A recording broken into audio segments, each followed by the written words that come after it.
যখন তুমি নিজের রক্তের মানুষের দ্বারা কষ্ট পাবে, তখন তুমি একবার নবী ইউসুফ আলাইহিস সালামের কথা মনে করো।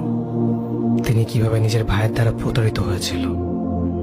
যখন তোমার বাবা মা না বুঝে তোমার বিরুদ্ধাচরণ করে, তখন নবী ইব্রাহিম আলাইহিস সালামের কথা মনে করো।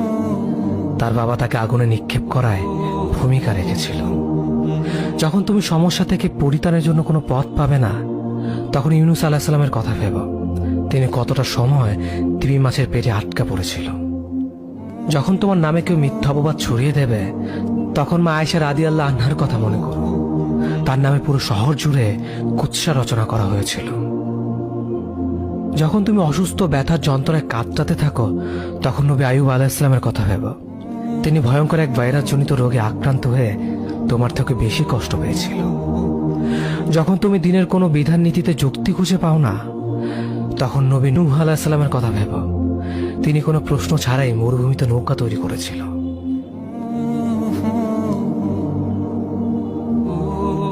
যখন তুমি আত্মীয়স্বজন, পরিবার, বন্ধু বান্ধবের কাছে হাসির পাত্রে পরিণত হও, তখন তুমি শেষ নবী হযরত মুহাম্মদ সাল্লাল্লাহু আলাইহি ওয়াসাল্লামের কথা ভেবো।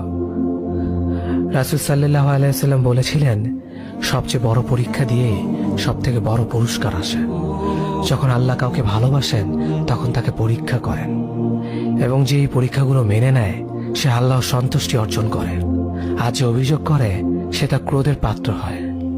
হে আল্লাহ, তোমার কথা মনে করা, তোমার প্রতি কৃতজ্ঞ হওয়ার এবং তোমার ইবাদত করার তৌফিক আমাদের দান করো। আমিন। যেভাবে তুমি সন্তুষ্ট হও, সেভাবেই আমাদের পরিচালিত করো।